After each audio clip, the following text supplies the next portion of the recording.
Hello everyone. Are you facing the problems with inorganic chemistry? Today, I am Meenakshi, the student of BSc Chemistry Honors, is here with the solution. Today, I am going to discuss the most important topic of inorganic chemistry, that is S block elements. आप पूछेंगे कि कुछ elements को हम S block elements क्यों कहते हैं। उनको हम एस ब्लॉक एलिमेंट्स इसलिए कहते हैं क्योंकि उनका जो लास्ट इलेक्ट्रॉन है वो कहाँ एंटर करता है, एस ऑर्बिटल के अंदर। मतलब जब हम उनकी इलेक्ट्रॉनिक कॉन्फ़िगरेशन को लिखते हैं तो उनका जो लास्ट इलेक्ट्रॉन जो है वो एस ऑर्बिटल के अंदर एंटर करता है, इसलिए हम उनको एस ब्लॉक एलिमेंट्स बोलते हैं। अब नेक्स्ट क्वेश्चन जो आपके माइंड में स्ट्राइक कर रहा होगा, क्यों क्यों कि क्यों जो एस ब्लॉक के अंदर दो ही ग्रुप्स हैं, ग्रुप 1 और ग्रुप 2। तो ऐसा इसलिए क्योंकि जो एस ऑर्बिटल है उसमें मैक्सिमम दो ही इलेक्ट्रॉन्स आ सकते हैं, और क्योंकि इसमें दो ही इलेक्ट्रॉन्स आ सकते हैं इसीलिए ही एस ब्लॉक के अंदर केवल दो ही ग्रुप हैं, एल्कली मेटल्स और एल्कलाइन अर्थ मेटल। जो एल्कली मेटल है उनके अंदर क्या आता है, lithium, sodium, potassium, rubidium, caesium और फ्रेंशियम, जो कि एक रेडियो एक्टिव एलिमेंट है। और ग्रुप 2 के अंदर beryllium, magnesium, calcium, strontium, barium और रेडियम। रेडियम भी एक रेडियो एक्टिव एलिमेंट है। जो जितने भी एलिमेंट्स हैं ग्रुप 1 के हम उनको एल्कली मेटल्स बोलते हैं, क्योंकि जो उनके ऑक्साइड्स हैं और हाइड्रोक्साइड्स हैं वो कैसे होते हैं, एल्कलाइन इन नेचर होते हैं, इसलिए हम उनको एल्कलाई मेटल्स बोल देते हैं। ग्रुप 2 के एलिमेंट्स को हम एल्कलाइन अर्थ मेटल्स बोलते हैं एक्सेप्ट बेरिलियम।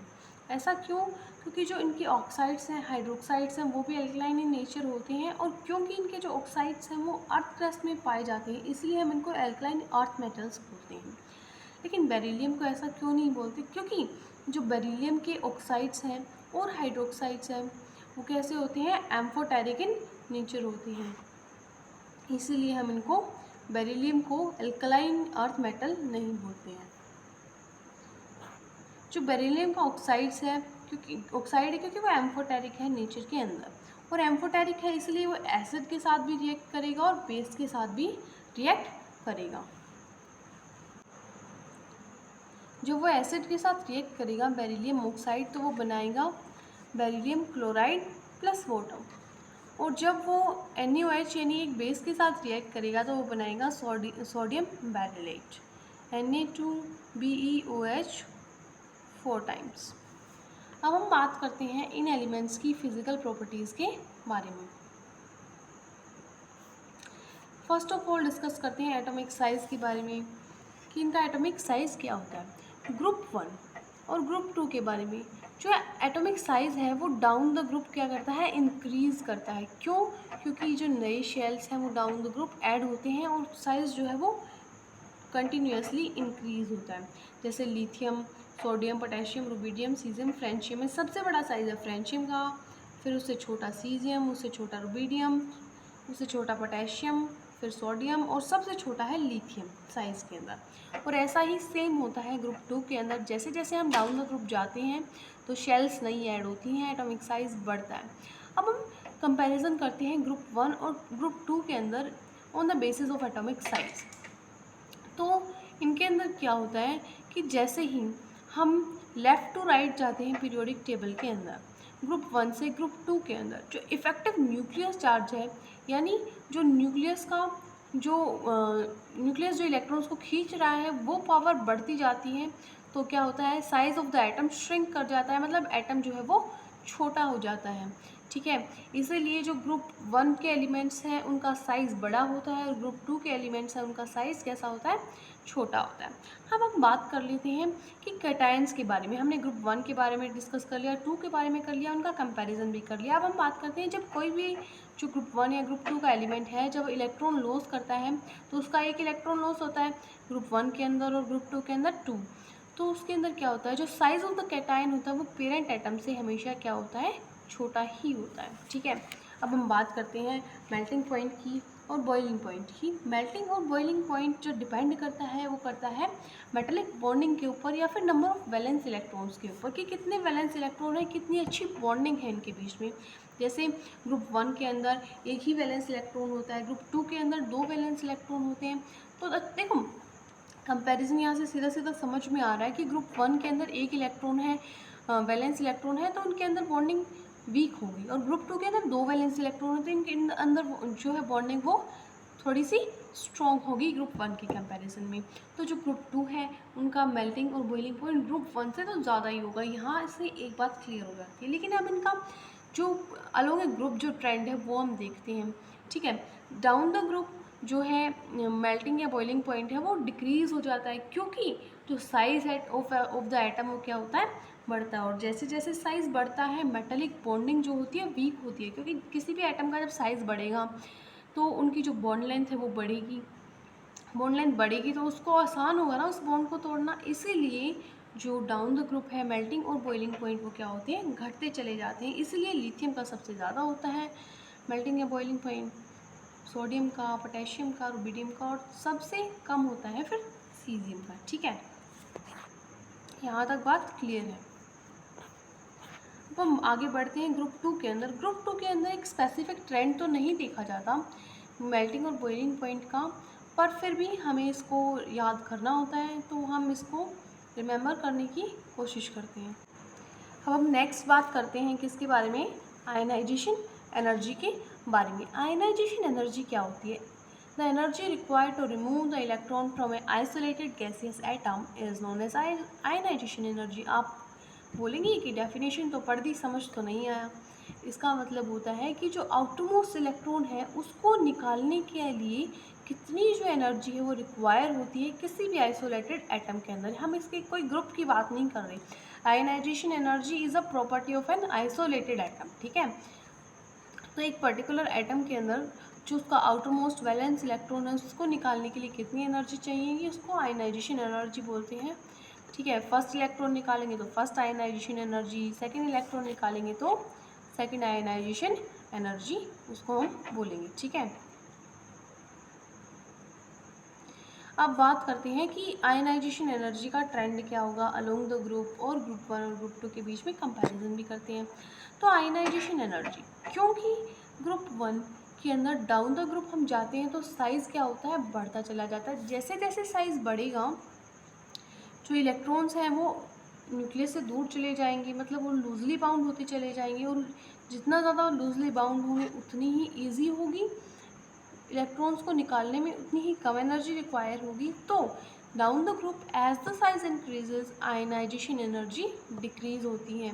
दोनों ही ग्रुप में, ग्रुप 1 में भी और ग्रुप 2 में भी लिथियम की आयनाइजेशन एनर्जी क्योंकि सबसे छोटा साइज़ है सबसे ज़्यादा होगी, और ऐसे ही बेरिलियम की क्योंकि छोटा साइज़ है तो आयनाइजेशन एनर्जी इसके अंदर भी ज़्यादा ही होगी, ठीक है।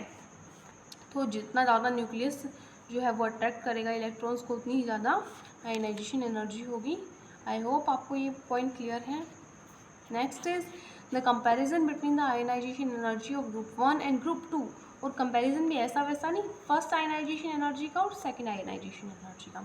फर्स्ट आयनाइजेशन एनर्जी के अंदर हम देखते हैं कि इलेक्ट्रॉन्स, देखिए सोडियम की इलेक्ट्रॉनिक कॉन्फ़िगरेशन यहाँ आपको क्लियरली दिखाई दे रही होगी कि क्या है सोडियम की इलेक्ट्रॉनिक कॉन्फ़िगरेशन 1s2, 2s2 और 2p6। और मैग्नीशियम की क्या है, सॉरी फर्स्ट आयनाइजेशन एनर्जी की हम बात यहाँ कर रहे थे, तो सोडियम की थी 1s2, 2s2, 2p6, 3s1, और मैग्नीशियम की 1s2, 2s2, 2p6, 3s2। इसमें देखिए एस ऑर्बिटल जो है वो फुल्ली फिल्ड नहीं है, यहाँ पे एस ऑर्बिटल जो है वो फुल्ली फिल्ड है, क्योंकि देखो साइज़ जो है मैग्नीशियम का छोटा है। हमने साइज़ की बात पहले कर ली है क्योंकि साइज़ छोटा है, और देखो यहाँ ये स्टेबल कॉन्फ़िगरेशन यानी फुल्ली फिल्ड है, तो यहाँ इलेक्ट्रॉन निकालने के लिए ज़्यादा एनर्जी चाहिए क्या, नहीं चाहिए।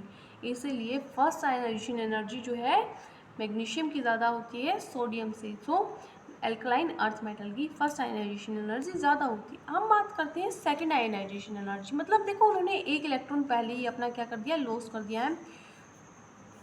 1s2, 2s2, 2p6 इनकी इलेक्ट्रॉनिक कॉन्फ़िगरेशन है। इसकी देखिए 1s2, 2s2, 2p6, 3s1। यहाँ देखिए 2p6 वाली जो इलेक्ट्रॉनिक कॉन्फ़िगरेशन है वो क्या है, ये है स्टेबल कॉन्फ़िगरेशन। और यहाँ देखिए ये आउटर मोस्ट शेल में इलेक्ट्रॉन है, तो कहाँ से निकालना इजी होगा, स्टेबल कॉन्फ़िगरेशन में से या इसमें से, इजी तो यहाँ से होगा। इसीलिए जो सेकेंड आयनाइजेशन एनर्जी होती है वो ग्रुप 2 की ज़्यादा होती है ग्रुप 1 के कंपैरिजन में, ठीक है। क्लियर है ये बात। अब हम बात करते हैं हाइड्रेशन एनर्जी की। हाइड्रेशन एनर्जी डिपेंड करती है किस चीज़ के ऊपर? वो डिपेंड करती है साइज़ के ऊपर और चार्ज के ऊपर। मतलब कि hydration energy depends upon the charge density. Charge density मतलब चार्ज अपॉन साइज़। कितना चार्ज है, कैसा साइज़ है। जितना छोटा साइज़ होगा और जितना ज़्यादा चार्ज होगा उतनी ही ज़्यादा क्या होगी आपकी आयनाइजेशन हाइड्रेशन एनर्जी। ठीक है, इसीलिए जो ग्रुप वन में लिथियम का साइज़ सबसे छोटा है। ठीक है, इसलिए इसकी जो हाइड्रेशन एनर्जी है वो सबसे ज़्यादा होती है। ग्रुप टू के अंदर बेरिलियम का साइज़ सबसे छोटा है, तो इसकी हाइड्रेशन एनर्जी सबसे ज़्यादा होती है। कंपैरिजन करें ग्रुप वन और ग्रुप टू के अंदर, क्योंकि ग्रुप टू के एलिमेंट्स का साइज़ छोटा होता है, चार्ज भी ज़्यादा होता है, तो ऑब्वियस सी बात है कि इनकी जो हाइड्रेशन एनर्जी होगी वो ग्रुप वन के एलिमेंट से ज़्यादा होगी। अब हम बात करते हैं आयनिक मोबिलिटी के बारे में। आयनिक मोबिलिटी से आप क्या समझते हैं कि जब किसी भी एक्वस सॉल्यूशन के अंदर एलिमेंट जाता है तो उसके जो आयंस हैं वो कितनी इजीली मूव करते हैं, यानी वो कंडक्ट कैसे करता है वो सॉल्यूशन इलेक्ट्रिसिटी को। ठीक है, उनकी मूवमेंट के बारे में बताता है। तो गैसियस फेज में आयनिक मोबिलिटी क्या होगी? लिथियम का साइज़ सबसे छोटा, सबसे ज़्यादा तेज़ मूवमेंट करेगा। कहते हैं ना, जितने छोटे बच्चे होते हैं उतनी ज़्यादा उनके अंदर क्या होती है, एनर्जी ज़्यादा होती है। इसीलिए जो लिथियम का साइज़ सबसे छोटा है गैसीय स्टेट में, जल्दी जल्दी भागेगा, जल्दी मूव करेगा। फिर सोडियम, फिर पोटेशियम, फिर रुबिडियम, सबसे बड़ा साइज़ सीजियम का, इसलिए आयनिक मोबिलिटी गैसीय स्टेट में सीजियम की सबसे कम होगी। लेकिन बात करती हैं एक्वस फेज की, यहाँ वर्क करेगी हाइड्रेशन एनर्जी वाला कॉन्सेप्ट। ठीक है, रट्टाफिकेशन काम नहीं करेगा बिल्कुल। यहाँ काम करेंगे आपके कॉन्सेप्ट्स जो आपने बिल्ड किए हैं इस चैप्टर को रीड करते वक्त। देखिए, एक्वस फेज में जो हाइड्रेशन एनर्जी होती है वो जितना छोटा साइज होता है उतनी ज़्यादा हाइड्रेशन एनर्जी होती है। मतलब वो मॉलिक्यूल उतना ही ज़्यादा क्या हो जाता है, हाइड्रेट हो जाता है। हाइड्रेट होना मतलब जो वाटर मॉलिक्यूल्स हैं उसके अराउंड उसको बाउंड कर लेते हैं, उसको बल्कि बना देते हैं। तो जो लिथियम जो है उसकी हाइड्रेशन एनर्जी सबसे ज़्यादा है, इसीलिए पानी में जाके ये मॉलिक्यूल क्या है, वाटर से सराउंडेड हो जाएगा और तो इसका मूवमेंट जो है वो आसान नहीं रहेगा। इसीलिए एक्वस फेज में जो है आयनिक मोबिलिटी लिथियम की सबसे कम हो जाती है और सीजियम की सबसे ज़्यादा हो जाती है। ये इस बात को हम एक्सप्लेन कर पाए हाइड्रेशन एनर्जी के बेसिस पे। इलेक्ट्रोपॉजिटिव कैरेक्टर को हम एक्सप्लेन कर सकते हैं इजीली आयनाइजेशन एनर्जी के बेसिस पे। देखो, डाउन द ग्रुप जाते हैं, साइज बढ़ता है, आयनाइजेशन एनर्जी घटती है। और इलेक्ट्रोपॉजिटिव कैरेक्टर क्या होता है? Metallic character, tendency to lose the electron, जो क्या होती है डाउन द ग्रुप इंक्रीज होती है। ग्रुप वन और ग्रुप टू के अंदर किसकी ज़्यादा होती है? ग्रुप वन की ज़्यादा होती है, क्योंकि उनका साइज जो है वो ग्रुप टू से ज़्यादा होता है। ठीक है, इसलिए मेटेलिक कैरेक्टर ग्रुप वन का ज़्यादा होता है। डेंसिटी के बारे में हम बात करें, डेंसिटी क्या होती है? डेंसिटी होती है मास अपॉन वॉल्यूम। तो जो डेंसिटी है ग्रुप वन के अंदर जो है डाउन द ग्रुप क्या करेगी? इंक्रीज करेगी। और ग्रुप टू के अंदर भी क्या करेगी? इंक्रीज करेगी। क्योंकि जो rate of increase of mass है वो rate of increase of volume से ज़्यादा है, इसलिए डाउन द ग्रुप डेंसिटी जो है आपकी इंक्रीज कर रही है। ग्रुप वन और ग्रुप टू की बात करें तो इसमें क्या हो रहा है? ग्रुप टू की जो डेंसिटी है वो ग्रुप वन से ज़्यादा है। हम बात करते हैं फ्लेम टेस्ट के बारे में। जब भी हम जो ये एलिमेंट्स होते हैं जैसे लिथियम है, सोडियम, पोटेशियम, रुबिडियम, सीजियम है, इनको हम जब ऑक्सीडाइजिंग फ्लेम में हीट करते हैं तो जो इनके इलेक्ट्रॉन्स होते हैं वो लूजली बाउंड होते हैं, तो वो एक्साइटेड स्टेट में चले जाते हैं। एक्साइटेड स्टेट में जाते हैं तो जब वो वापस अपने एक्साइटेड स्टेट से अपनी ग्राउंड स्टेट में आते हैं, एनर्जी रिलीज़ होती है विजिबल रीजन के अंदर, और वो क्या करते हैं? फ्लेम में मतलब कलर इम्पार्ट करते हैं। जैसे lithium crimson red, sodium golden yellow, potassium violet, rubidium red violet और सीजियम ब्लू कलर इम्पार्ट करता है। ठीक है, और बात करते हैं हम अब उसकी एल्कलाइन अर्थ मेटल्स की, वो कैसे इम्पार्ट करते हैं। देखो, एल्कलाइन अर्थ मेटल के अंदर बेरिलियम जो है और जो मैग्नीशियम है वो फ्लेम कलर देता ही नहीं, क्योंकि उसके अंदर इलेक्ट्रॉन इतने टाइटली बाउंड होते हैं कि वो फ्लेम कलर शो ही नहीं करता है, मतलब अपने इलेक्ट्रॉन्स को एक्साइट होने ही नहीं देता। ठीक है, इतनी स्ट्रॉन्ग तरीके से बाउंड करके रखता है। कैल्शियम जो brick red, strontium crimson red और बेरियम एप्पल ग्रीन कलर देता है। अब हम बात करते हैं फोटो इलेक्ट्रिक इफेक्ट के बारे में। ठीक है, क्या होता है photo electric effect? The emission of the electron from the surface of a metal when a photon of suitable light is incident on it is known as photoelectric effect. अरे आप इसको हिंदी में तो समझा दीजिए। अब भाई इसका मतलब होता है कि जो मेटल सरफेस से इलेक्ट्रॉन्स का रिमूवल होना, इजेक्शन होना, जब भी कोई जो लाइट है सूटेबल फ्रीक्वेंसी की उसके ऊपर आके गिरती है, तो फोटो इलेक्ट्रिक इफेक्ट मतलब इलेक्ट्रॉन्स को लूज करना। और वो क्या होगा, डाउन द ग्रुप बढ़ेगा, क्योंकि देखो हमने आयनाइजेशन एनर्जी साइज वाले टॉपिक में डिस्कस किया था कि ionization energy down the group बढ़ती है, यानी tendency to lose the electrons बढ़ती है, और फोटो इलेक्ट्रिक इफेक्ट भी यही है। तो डाउन द ग्रुप जो है ये टेंडेंसी बढ़ेगी, और सीजियम जो है वो सबसे अच्छा फोटो इलेक्ट्रिक इफेक्ट दिखाएगा, इसलिए इसको फोटो इलेक्ट्रिक सेल्स में यूज़ किया जाता है। Group 2 elements photo electric effect show नहीं करेंगे, क्योंकि देखिए जो सोलर एनर्जी मेनली हम इसके लिए यूज़ करते हैं वो इतनी ज़्यादा नहीं होती कि इनके ग्रुप 2 एलिमेंट्स के इलेक्ट्रॉन्स को भी इजीली इजेक्ट करवा पाए। ठीक है, हम बात करते हैं स्टैंडर्ड ऑक्सीडेशन पोटेंशियल के बारे में। ऑक्सीडेशन पोटेंशियल क्या होता है? ऑक्सीडेशन पोटेंशियल होता है कि tendency to the lose the electron in the aqueous solution. ठीक है, तो जैसे देखो हमने ना लिथियम के बारे में बात की थी। लिथियम जो है उसकी आयनाइजेशन एनर्जी सबसे ज़्यादा होती है। लिथियम की आयनाइजेशन एनर्जी ज़्यादा होती है। ठीक है, तो देखो जो एलिमेंट जितना जल्दी इलेक्ट्रॉन लूज़ करता है उसको उतना ही अच्छा रिड्यूसिंग एजेंट बोलते हैं। लेकिन देखो लिथियम की आयनाइजेशन एनर्जी तो बहुत ज़्यादा है, तो उसको वो इतना जल्दी कैसे इलेक्ट्रॉन लूज़ करेगा? फिर भी lithium is a best reducing agent among the alkali metals. How do you explain this question?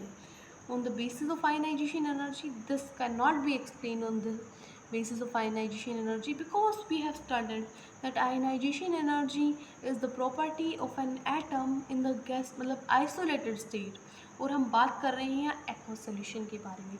तो देखो जो जो ऑक्सीडेशन पोटेंशियल होता है वो क्या होता है? Tendency to lose the electron in the aqueous state. तो एक्वस स्टेट के अंदर 3 एनर्जीज काम करती हैं: सब्लिमेशन एनर्जी, आयनाइजेशन एनर्जी और हाइड्रेशन एनर्जी। ठीक है, सब्लिमेशन, आयनाइजेशन और हाइड्रेशन। सब्लिमेशन क्या होती है? जब कोई भी एटम जो है सॉलिड स्टेट में होता है, सॉलिड स्टेट से जो गैसेस स्टेट में जाता है तो वहाँ आयनाइजेशन एनर्जी काम करती है डेल्टा आई, सॉरी सब्लिमेशन एनर्जी काम करती है डेल्टा एस। ठीक है, और आयनाइजेशन एनर्जी क्या होती है? गैसेस स्टेट में जब हम इलेक्ट्रॉन लूज करवाते हैं तो वो आयनाइजेशन एनर्जी होती है डेल्टा आई। और हाइड्रेशन एनर्जी क्या होती है? जो वो गैसेस स्टेट में चला जाता है, मतलब तो उसको हाइड्रेट करने में जो एनर्जी चाहिए होती है वो क्या होती है? हाइड्रेशन एनर्जी होती है। लिथियम की जो है आयनाइजेशन एनर्जी, सब्लिमेशन एनर्जी सारे एलिमेंट्स की सेम होती है ऑलमोस्ट। ठीक है, एल्कली मेटल्स की बात कर रही हूँ मैं यहाँ। आयनाइजेशन एनर्जी लिथियम की ज़्यादा होती है, तो कैसे वो इलेक्ट्रॉन लूज करेगा? जो हाइड्रेशन एनर्जी होती है थर्ड स्टेप में वो इतनी ज़्यादा होती है कि जो आयनाइजेशन एनर्जी रिक्वायर्ड होती है उसको कंपनसेट करती है। इसीलिए जो लिथियम है वो एक अच्छा reducing agent है। Lithium has a highest standard oxidation potential due to its high hydration energy. So lithium is the best reducing agent among the alkali metals.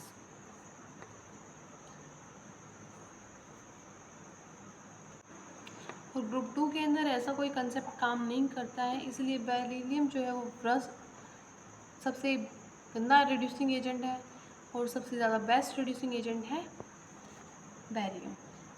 So I hope आपको जो फिज़िकल प्रॉपर्टीज़ हैं S block elements की मैं आपको clear करवा पाई होंगी।